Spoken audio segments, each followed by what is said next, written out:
It's already claimed a scalp in the New South Wales Cabinet, and it's got the potential to bury the Liberal government at the next election. The drama surrounding the appointment of former Deputy Premier John Barilaro to this Plum Trade Commissioner's role, a job that Barilaro helped redesign, was front and centre today. Now, Barilaro, who was eventually awarded the position but later refused to accept it when it became controversial, was giving his evidence publicly. And it was evidence he demanded to present after a massive backlash erupted into whether he was given favourable treatment. Was this a cynical, secretive case of jobs for the boys? I applied for a public service job as a private citizen. Nothing excluded me in doing so. I followed the exact same process that was afforded to others. I went through several interviews, psychometric testing, and a police check. I was offered a job. I accepted the job. I then withdrew from this job. From that moment, I've endured what can only be described as a personal hell, unfair and unjust. I watched every word today. My interpretation, I thought Barilaro gave a solid account of himself. I thought he was believable and should not be hung out to dry. Now, by tomorrow morning, others will no doubt conjure up a more sinister scenario. After all, the mob, the Liberal Party, is on the nose. It's got a big decision tomorrow in terms of its deputy leader. The media smells blood, and the job should not have been given to Barilaro because he had too much input into an attempt to recreate the role itself. But that doesn't automatically mean he conspired as a government minister to get the job. Now, there is evidence from at least one of his staff suggesting that as Trade Minister, he was very keen on getting to New York, but Barilaro rejects those allegations and said today he was even proud to have been awarded the role. Was there any stage of that process that you thought this just isn't going to pass the pub test? No, not at all, because it was a public service job. This was an independent process, a public service job. There is no exclusion of a former member of parliament applying for a public service job. So in my mind, in one way, it guaranteed cover that this process would make it easier to justify such a role. It would have been the opposite if they had proceeded with the statutory appointments. This committee would be saying that would have been a jobs for the boys appointment because my fellow cabinet ministers would have made that decision. But that wasn't the process I went through. I went through a public service application process, independent panel. And I was surprised to have got through, like anybody else would have been surprised, as in the candidates. But, you know, I'm proud that I was able to achieve that. Now, Barilaro seems to be blameless at this stage, but he did reveal today something that we didn't know, is that the Premier knew about his intention to apply for the job and was told on two occasions. Firstly, in a phone call in late November last year, when John Barilaro was still an MP. When I left in October. Okay, from the ministry, yep. From the ministry, and right through to November, December, I would have spoken to Mr. Perrottet on 4, 5, 6 occasions. And in one of those conversations, you said you raised an interest? Yeah, I just mentioned that, you know, I was thinking about the trade roll to the Americas. Do you recall precisely what you said, or is that the best recollection? I think that'd be the closest I could recall. And what did he say?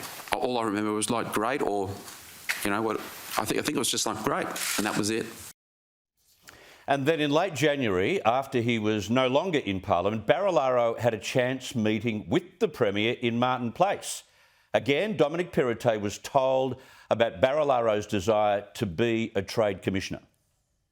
I was, at that time, meeting many recruiters in the city, and I ran into Dom in Martin Place, not at his office, here in Martin Place, literally out in the open. And I can only presume it was a short conversation? Very short. And you said to him that you had applied? Or words to that effect? Yep, correct. And your recollection is that he gave words that expressed feelings of goodwill and... Something like that. That's it. That's the end of it. Now, he also gave evidence that he had similar conversations with the now demoted former Minister Stuart Ayres and the Treasurer Matt Keane. Now, reading between the lines here, it's very obvious that John Barilaro's short but specific conversations with all three men was a way to test the waters about whether there might be apolitical backlash over his appointment. He was seeking an all clear from the Premier, from the Investment Minister, Ayres, whose department oversaw those roles, and even his one-time adversary, Matt Keane. Now, to think that all three of Barilaro's colleagues, the three most senior leaders in the state of New South Wales, did not make a single remark to him about a possible conflict of interest or heat if he were to get the job, it is feasible but quite astonishing. At best, it was a terrible error of political judgment. At no point did anyone say it would create controversy. I think if someone had flagged that early on, and maybe I should have used my own political nous and my own gut feel, and even when accepting the job, I even had hesitation. It took me a little while to make that decision. But at no point did anyone say that this could have been a problem.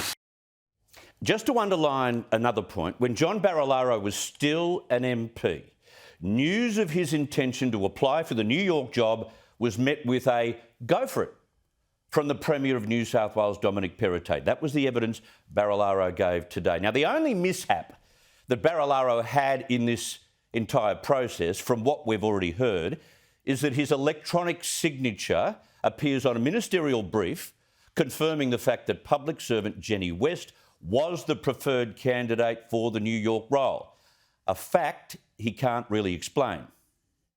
But as the Minister, I'll take responsibility. My e-signature was used, therefore that note stands, and I have to accept that that Jenny West was a candidate. But the reality The preferred candidate. The preferred candidate. But the reality today is that was running in parallel with decisions and conversations that were being made at leadership and amongst government to create then a cabinet submission. Now, the Labor members in this hearing tried to join some damaging dots in the inquiry, which had their witness bristle. They were trying to link the fact that Barilaro fast-tracked the cabinet decision to upgrade the Trade Commissioner roles in his final week before resigning. Here's how that ended up. Are you honestly telling me that the urgency around the cabinet submission wasn't at all related to the fact that you anticipated that at some point in the future Ms Berejiklian would have to resign? Well, I will absolutely refute that disgusting slur and accusation. Which part of it's disgusting? No, it is. Which part of it? You're making me out to be corrupt. Now, John Barilaro had every legal and every ethical right to apply for this job when he did after he left politics in January of this year. But given the facts that someone else was told they already had the job, that Barilaro also played a key role in trying to elevate the job's credentials to suit the likes of former politicians and ambassadors, such as himself, it's just a bad look. It always was a bad look. Now, the mob see this as the leadership preferring their old mate for a plum job in what looks to be a job for the boys. Now, it was interesting to hear what John Barilaro said today in reference to the fallout that's eventuated.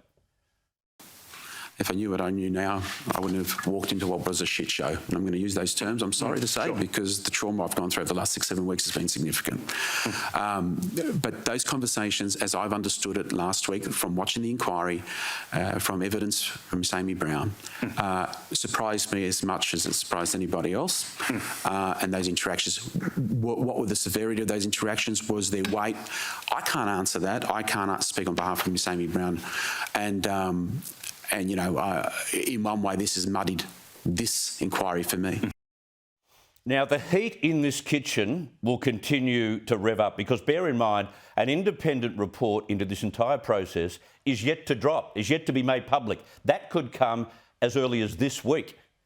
Meanwhile, there's still a great deal of suspicion in Macquarie Street that ICAC has already begun an investigation into this case as well. So there could be way more to come.